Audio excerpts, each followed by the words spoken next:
Meus amados, nós vamos abrir a palavra de Deus na carta de Paulo aos Romanos, capítulo 12, verso 5. Romanos 12, verso 5.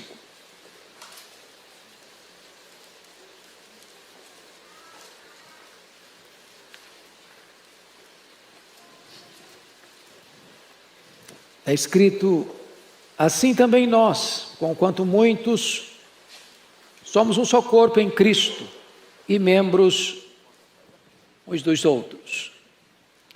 Eu gostaria que você grifasse, se você tem esse hábito, essa expressão, uns dos outros, ou daqui a pouco, uns aos outros.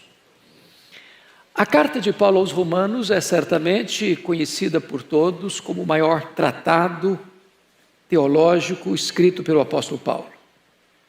É um manifesto cristão, é o Evangelho segundo Paulo. E nesta carta o apóstolo Paulo tratou da tragédia do pecado, da redenção realizada por Cristo na cruz, a eleição da graça, a justificação pela fé, a nova vida em Cristo. Também tratou do propósito soberano de Deus na vida de Israel, falando do passado no capítulo 9, do presente no capítulo 10 e do futuro no capítulo 11. Hoje nos importa mais, nesta mensagem, falar sobre a parte prática da epístola, capítulos 12 a 16. Este era o hábito de Paulo, este era a metodologia de Paulo: primeiro dar a base doutrinária e depois fazer a aplicação prática do seu ensino. E a partir do capítulo 12 de Romanos, Paulo vai mostrar que a evidência de um salvo, de um crente, de uma igreja, é o seu relacionamento, nas mais diversas áreas. Primeiro, Paulo trata do relacionamento com Deus, no capítulo 2, versos 1 e 2. Depois ele trata do seu relacionamento com você mesmo, sua autoimagem. Depois Paulo trata do relacionamento que você tem com seus irmãos na fé, como deve ter amor sem hipocrisia. Depois ele trata do amor que você deve ter até mesmo com seus inimigos. Em seguida, no capítulo 13, ele vai mostrar a relação que devemos ter com as autoridades constituídas. E então, nos capítulos 14, 15 e 16, como você se relaciona com irmãos seus, mas que pensam diferente de você em alguns aspectos secundários, não aspectos essenciais. Porque se alguém pensa de forma diferente nas coisas essenciais, não pode ser de fato um cristão. Bom, mas eu quero dizer isso a vocês porque uma frase que Paulo usa resume, penso eu, a questão dos relacionamentos, que é a frase uns aos outros, uns aos outros. E eu aqui gostaria de elencar algumas dessas frases para a nossa meditação nesta manhã. Em primeiro lugar, o texto que lemos fala que somos membros uns dos outros. Paulo está mostrando com isso que a igreja, nós aqui coletivamente somos um corpo. Um corpo. E um corpo tem vários membros. E um membro só é um membro vivo e ativo e útil se ele estiver conectado com os outros membros. Se ele não está ligado ao corpo e não serve aos outros membros, ele é inútil e até prejudicial. Então, entender isso como igreja é muito importante, porque nós não somos uma multidão que cada um entra aqui na solidão, isolado, pensando em si, cuidando de si, sem olhar para o lado e dizer: você é meu irmão, estou conectado com você, você é importante para mim, eu vou cuidar de você, você vai cuidar de mim. Nós somos um corpo. Pensando em membro, pastor Elival, eu sempre imagino, olhando para o corpo, como os membros agem. Eu não sei quanto a vocês, mas para mim a fruta mais bela e talvez mais saborosa é uma manga rosa. Os mineiros sabem muito bem o que é isso. E pense você que você olha a manga rosa, os seus olhos viram, mas você precisa da mão para pegar, você precisa da boca, seus dentes para morder. você precisa do seu esôfago para levar para o seu estômago, você precisa do estômago para processar, para que tudo isso gere vida, não só gosto, paladar, mas vida para você. Assim somos nós, somos membros do mesmo corpo, estamos ligados ao mesmo corpo, conectados uns aos outros. E desta maneira, diz o apóstolo Paulo, é que devemos crescer em tudo naquele que é o cabeça Cristo. Então, ao vir para a igreja, sendo você igreja, membro do corpo de Cristo, pense no seu irmão, cuide dele, trate com ele, somos membros uns dos outros. Se um membro nosso fosse visto agredindo outro membro, por exemplo, imagine você mordendo o seu próprio braço, internariam você como uma pessoa louca, porque um membro não prejudica o outro, não maltrata o outro, não agride o outro. Nós somos membros do mesmo corpo. Isso que é a igreja.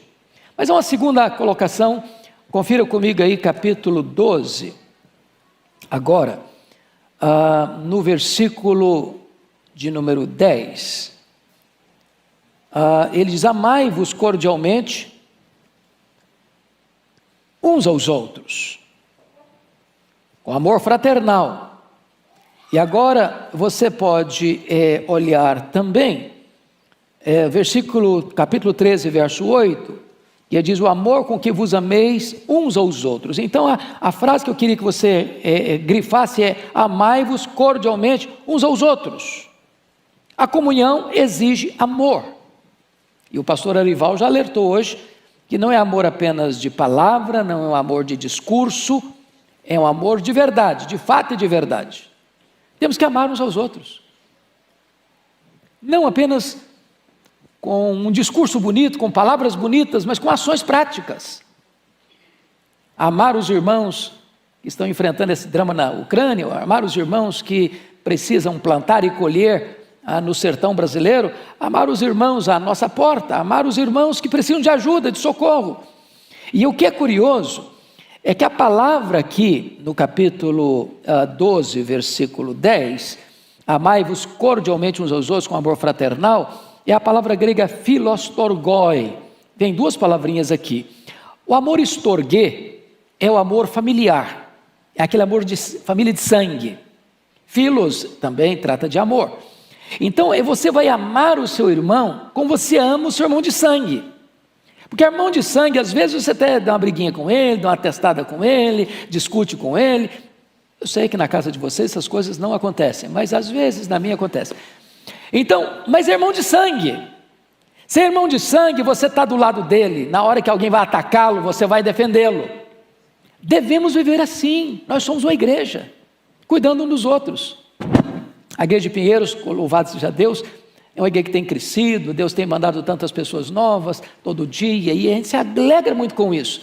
E nós queremos não ser apenas uma comunidade que cresce numericamente, mas queremos ser uma comunidade que cresce qualitativamente. Uma igreja que tenha saúde espiritual, uma igreja onde cada um aqui olhe para o seu irmão como um irmão de sangue, amando cordialmente, o amor fraternal.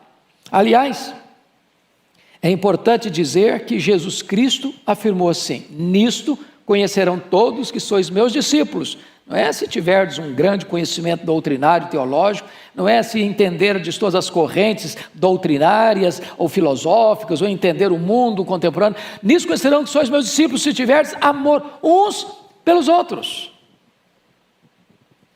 Que tipo de amor? O mesmo amor com que Cristo nos amou. É com esse amor que nós devemos amar uns aos outros. Isso levou Francis Schaeffer a dizer que o amor é a apologética final, é o argumento final. James Hilton, no seu livro Monge Executivo, diz, portanto, que você não é o que você sente, você não é o que você pensa, você não é o que você fala, você é o que você faz. Então, este amor é um amor prático, é um amor que age. E é isso que a Igreja Presbiteriana de Pinheiros tem buscado fazer para a glória de Deus. Mas em terceiro lugar, vamos ver uma outra expressão que está lá em Romanos 12:10 ainda. Na parte B do versículo diz assim: preferindo-vos em honra uns aos outros. Grife de novo uns aos outros aí, preferindo em honra uns aos outros. O que é preferir em honra uns aos outros? É você não olhar para o seu irmão com discriminação. É você não olhar para o seu irmão com recriminação. É você não olhar para o seu irmão com eliminação. É não se julgar mais importante. É não olhar o seu irmão de tamanco alto, de cima do pedestal. É não ter atitude do fariseu. Graças te dou, Senhor, porque eu não sou como os demais homens, nem como esse coitado publicano que está aqui. Eu faço isso, eu faço aquilo outro, eu sou um crente modelo, eu sou um crente espiritual, eu sou zeloso. Nós precisamos honrar uns aos outros, preferir em honra uns aos outros, né? Isso é algo precioso, porque preferir em honra, essa palavra no grego significa ir à frente como guia, é abrir o terreno para que o outro seja honrado. É abrir portas para que o outro seja honrado, é não pular na frente dele, é não querer a honra dele, é trabalhar para que o outro seja honrado. Isso exige humildade, coração humilde, que quem honra você é Deus. Agora você pode ser um instrumento para que outra pessoa seja honrada. Não deixe ninguém para trás, não descarte ninguém. A igreja de Deus não faz acepção de pessoas, e ela cuida desta maneira para que todas as pessoas que chegam, que fazem parte, que são membros do corpo, sejam preferencialmente honradas. Então não põe você na frente, põe o outro na frente. Quem vai levantar você é Deus, e não você mesmo.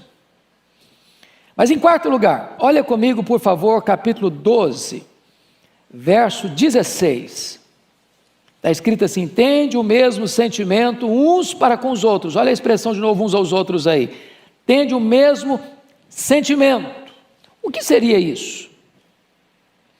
Irmãos amados, a ideia aqui é a ideia de não nutrir inveja, não ter ressentimento, não guardar mágoa, não dar espaço para o ódio no nosso coração, não ter azedume sentimental. O que Paulo quer aqui combater são as chamadas acusações maldosas, desavenças separatistas, isolamento, porque somos uma só família. Nós devemos ter o mesmo sentimento uns para com os outros. Do que você quer que a pessoa faça com você, faça com ela. Assim seremos uma família saudável, onde tem comunhão, onde tem amor, onde tem cuidado, onde tem serviço, onde tem socorro, onde tem encorajamento. Assim como você quer que as pessoas tratem você, acolham você, recebam você, desse mesmo acolhimento e essa mesma recepção. A igreja, irmãos, é conhecida na praça, muito mais do que pela sua bandeira doutrinária, é pelo amor. O que impacta uma pessoa que entra aqui dentro, às vezes não é tanto o sermão, às vezes não é nem tanta música, é a maneira como ela é acolhida, ela é recebida. Ela se sente gente. No mundo de hoje, onde as pessoas conhecidas por um número de CPF, ou por um número de SIC, ou por um número disso, daquilo, aqui as pessoas têm nome, aqui as pessoas têm cheiro, aqui as pessoas têm cor, aqui as pessoas têm beleza, aqui as pessoas são amadas, aqui elas são acolhidas. Somos a igreja do Deus vivo. Temos que acolher uns aos outros. Mas em quinto lugar, só me permita aqui ainda contar um fato. O pastor Arival conhece também, é amigo dele também, e ele me contou essa experiência dele, o pastor Paulo Mazzoni, da Igreja Central de Belo Horizonte, que ele teve uma experiência linda com Deus, e o que Deus colocou no coração dele, e que fez a diferença plena na igreja, com a igreja hoje que está crescendo de uma maneira tão linda, é a questão do amor. As pessoas precisam ser amadas. As pessoas precisam ser amadas. Esta semana passada, quando estive em Vitória, eu achei muito curioso que um senhor de cabelos brancos me procurou no intervalo do culto da manhã para a escola dominical e disse assim: eu posso falar com o senhor? Falei: claro que o senhor pode. Eu estou saindo para uma visita e se o senhor puder voltar hoje à tarde, hoje à noite, nós vamos bater um papo. E ele disse assim para mim: eu preciso falar com o senhor mais do que respirar. Eu disse, então, vou fazer o seguinte, eu retorno da visita, o senhor me aguarda aqui depois da escola dominical e nós vamos bater um papo. Esse homem estava com uma depressão profunda, esse homem era um homem crente desde os 6 anos de idade, com as lutas da vida, com as angústias da alma, se sentindo menos do que gente.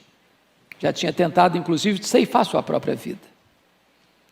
Conversei, orei com ele, ao término eu dei um abraço nele, sabe aquele abraço de 2 minutos? Aquele abraço abraçado mesmo, contraiu contra o meu peito. Esse homem começou a chorar e disse, o senhor está me abraçando? Eu estou lhe abraçando. Estou lhe abraçando. E ele me disse, pois esse abraço foi mais importante que qualquer coisa que aconteceu aqui hoje. Há muito tempo eu não sabia o que era um abraço. Hoje eu estou me sentindo amado. Hoje eu sinto que eu tenho valor. Precisamos expressar o amor, acolher uns aos outros e ter o mesmo sentimento de uns para com os outros. 5º lugar, veja comigo Romanos 14, versículo 13. Outra expressão uns aos outros aí. Não nos julguemos mais uns aos outros. Pelo contrário, tomai o propósito de não pôr tropeço ou escândalo ao vosso irmão. Então note aí, não nos julguemos uns aos outros. Meus amados irmãos, o que o texto está querendo nos ensinar é que o nosso papel não é ser juiz do irmão. Às vezes a gente guarda alguma coisa no coração, ou às vezes até assume o papel de Deus para julgar foro íntimo e começa a julgar. E não só julgar, às vezes a condenar. Esse não é o nosso papel. Esse não é o nosso papel. Deus é o reto juiz. Quem sonda o coração é Deus. Quem conhece de fato a pessoa é Deus. Porque se eu julgar o meu irmão, eu quero, segundo Jesus, vou ter que usar a mesma régua. As pessoas vão usar a mesma régua para me julgar. Então o meu papel não é jogar pedra, o meu papel não é condenar, o meu papel não é julgar e condenar o irmão. O meu papel é acolher, é receber, é perdoar. Se o meu irmão fracassou e caiu, eu vou orar por ele, eu vou ajudá-lo, eu vou levantá-lo, eu vou estar do lado dele, eu vou ser suporte para ele. Não é julgar, não é condenar. E esta é uma das coisas mais importantes se nós queremos ser uma igreja e queremos saudável, viva, aquela igreja como a igreja de Jerusalém que contava com a simpatia de todo o povo, e enquanto isso o Senhor ia acrescentando dia a dia os que iam sendo salvos. Mas essa atitude, irmãos, nós temos que começar lá dentro da nossa casa, lá dentro do nosso lar, tratando com honra o marido, a esposa, os filhos, os pais, os irmãos, para que quando chegar aqui, essa comunhão não seja apenas superficial, rasa, epidérmica, mas uma comunhão verdadeira, profunda.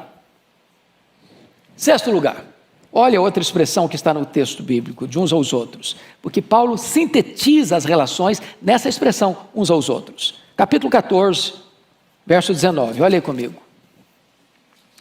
Assim, pois, seguimos as coisas da paz e também as da edificação de uns para com os outros.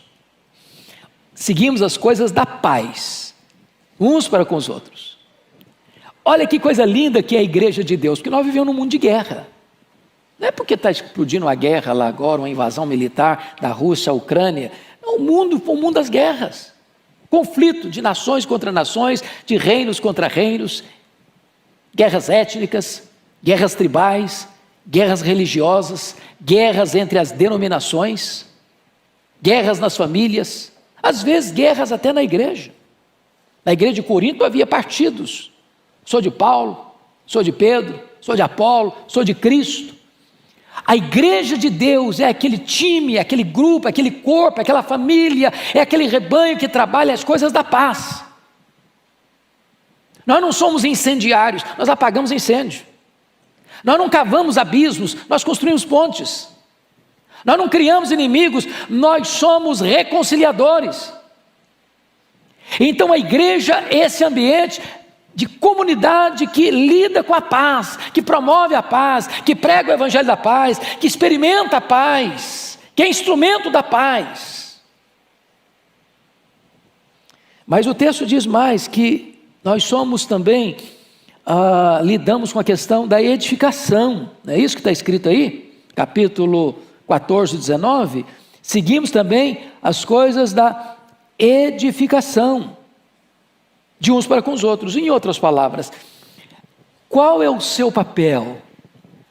Edificar seu irmão, abençoar seu irmão, encorajar seu irmão, colocá-lo para frente, trazer uma palavra de ânimo, de encorajamento para ele. Você vai edificá-lo, trazendo uma palavra boa, não uma palavra negativa, não uma palavra de derrota, não uma palavra pessimista, não uma palavra como os espias de Israel lá, não, a terra é boa, mas não é para nós, tem gigantes, não dá para nós somos gafanhotos aos olhos daqueles gigantes, então nós estamos derrotados. Não, irmão, se você encontrar alguém abatido, abalado, triste, desanimado, dê uma palavra para ele, edifica a vida dele, encoraja a vida dele, bote esse irmão para frente. Essa é a comunidade da igreja do Deus vivo. Somos não vinagre na ferida, mas somos bálsamo. 7º lugar, Romanos 15, verso 7, olha aí comigo. Portanto, acolhei-vos uns aos outros, olha a expressão uns aos outros de novo, acolhei-vos uns aos outros, como também Cristo nos acolheu para a glória de Deus. Aqui é a questão da aceitação. A igreja, irmãos, é um hospital, que não é um lugar de gente perfeita, porque se fosse lugar de gente perfeita, logo que você e eu chegássemos lá, já deixaria de ser perfeita. Nós somos um time que está indo para o céu, sendo aperfeiçoado, todo dia. Nós estamos indo de força em força, de glória em glória, sendo transformados na imagem de Cristo. Mas o que acontece? Nós precisamos acolher uns aos outros. Veja bem, acolher uns aos outros, não é acolher o pecado, não. A igreja é aberta para todos, mas não é aberta para tudo. A igreja não faz acepção de pessoas, mas fecha a porta para o pecado. Mas as pessoas devem ser acolhidas, amadas, recebidas, assim como Cristo nos acolheu. Como Ele nos acolheu? Nós éramos fracos, nós éramos ímpios, nós éramos pecadores, nós éramos inimigos, e Deus nos amou. É por isso que Cristo recebia publicanos, recebia prostitutas, Ele perdoava os ladrões, Ele acolhia os inacolhíveis, Ele recebia os inaceitáveis da época, porque os religiosos da época achavam que só eles eram bons. Não, a igreja de Deus está aberta para aqueles que estão machucados, feridos, para que eles encontrem aqui aceitação, restauração, perdão, novidade de vida. Estatisticamente falando, 75% das pessoas que ficam numa igreja, ficam porque encontram nela amizade.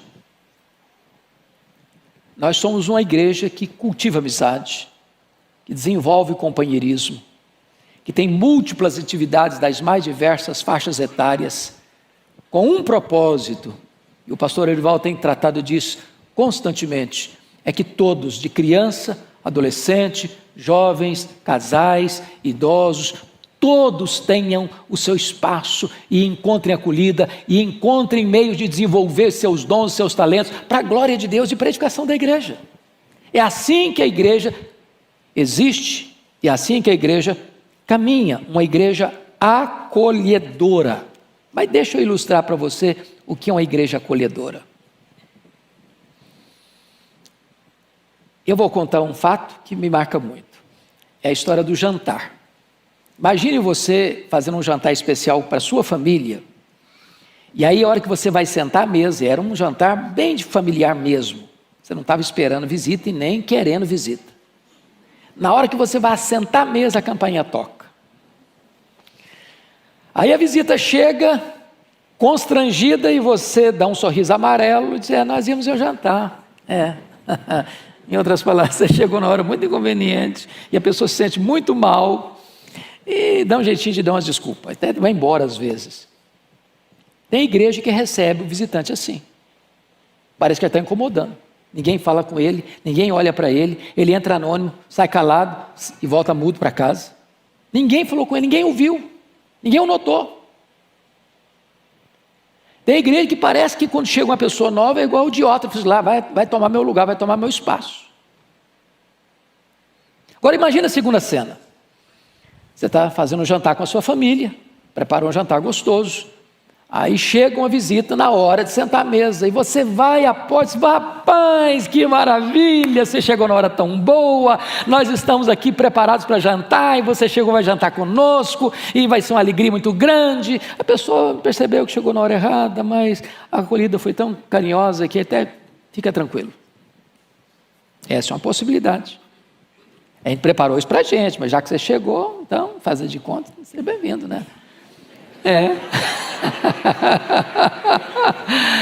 Mas vamos pensar na terceira possibilidade. Você liga para o seu amigo e fala, rapaz, olha, eu gosto tanto de você, você faz tanta falta, eu vou preparar um jantar especial para você vir jantar conosco. E a pessoa chega e você vai à porta receber, que bom que você veio, esse cardápio foi feito pensando em você, para você degustar essa comida saborosa e ter um momento gostoso de comunhão conosco.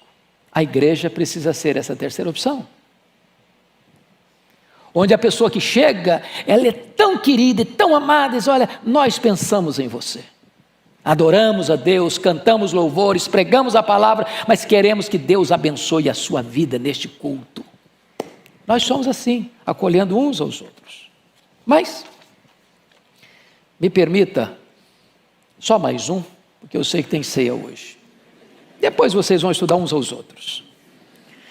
Vocês vão lá comigo para capítulo 16, verso 16.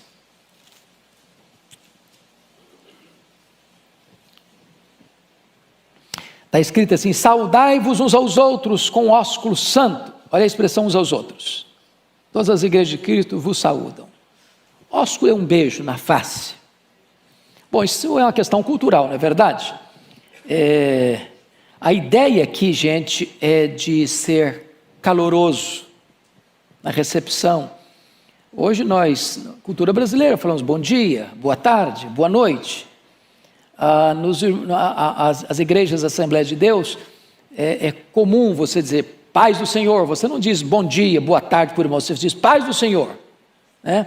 É uma coisa bonita, todos eles dizem, das crianças aos mais velhos, paz do Senhor. Você pode chegar de dia, de tarde, de noite, é paz do Senhor. É a maneira como eles se identificam, é a forma cultural onde eles se expressam, está bonito. Outros mais formais, graça e paz, né? Mas nós, presbiterianos, assim, mais nosso, né? Bom dia, boa tarde, boa noite. Mas isso é feito com carinho. Às vezes no Brasil, tem lugar no Brasil que você dá um beijinho só. Tem lugar que dá um beijinho aqui, outro aqui. Tem lugar que dá 3 beijos. E você fica meio confuso. E você chega lá que dá um beijo só, você vai querer dar 3, a pessoa não entende. Mas não importa se é bom dia, boa tarde, boa noite, paz do Senhor, graça e paz, ou 1 beijo, ou 2 beijos, ou 3 beijos. O que o texto está dizendo é que a nossa cultura precisa ser sensível e acolhedora. A igreja é assim. E eu quero concluir contando 2 fatos que eu já contei aqui, mas nunca me esqueço, pastor Ival, no dia que eu fui ordenado ao Sagrado Ministério, um presbítero muito querido veio me dar um conselho. E foi no dia da ordenação, eu era solteiro. Ele disse, olha, Hernandes, você vai estar sendo ordenado hoje, então, você ao cumprimentar as pessoas, se for uma mulher, estica o braço. Defina os limites. É muito perigoso você abraçar uma mulher. Aí eu tomei um susto, fiquei quase escandalizado com o primeiro conselho. Falei, meu Deus, o que eu falo? O homem cabeça branca, e eu comecei o ministério. Falei, meu irmão, olha, o senhor me perdoe, mas eu tenho 2 dificuldades para atender o seu conselho. Primeiro, porque eu não estou convencido de que isso é bíblico. Segundo, eu abraço até poste no meio da rua. Não dá para mim esse negócio, não. Dá não. Então eu vou prometer ao senhor, eu vou procurar isso. Abraçar a criança, adolescente, a moça mais bonita da igreja e a vovozinha de 100 anos, do mesmo jeito. Do mesmo jeito. Agora não dá para ficar sem abraçar. Até porque a nossa cultura não tem jeito. É isso. Teve um dia que uma mulher me abordou na porta da igreja assim, pastor, o senhor sabe por que eu valorizo tanto o seu abraço aqui na porta da igreja? Eu falei, não sei. É o único abraço que eu recebo na semana. Uma mulher me ligou e disse: pastor, eu estou ligando para o senhor que eu estou indo para outra igreja, mais perto da minha casa, está mais fácil. Está muito difícil eu ir para aí, está longe. Falei: ô irmã, só tem um problema. A senhora é tão querida, tão amada. Aqui, seu passe não está à venda. Nós não podemos abrir mão de você. Você é muito importante para a nossa igreja. A mulher começou a chorar do outro lado da linha. Se eu não estou querendo ir para outra igreja, coisíssima nenhuma, mas eu precisava escutar isso do senhor hoje. É desse jeito. Imagina se eu falasse para ele: ei, irmã, está difícil mesmo, fica aí mesmo. Eu falei: pronto, eu não galo mais do meu irmão, nem o pastor se importa mais comigo, vou ficar mesmo por aqui. Gente, ovelha gosta de carinho, e nós somos um rebanho de ovelhas. Essa é a igreja presbiteriana de Pinheiros, e nós queremos andar de acordo com as escrituras, sendo uma igreja que cuida uns dos outros.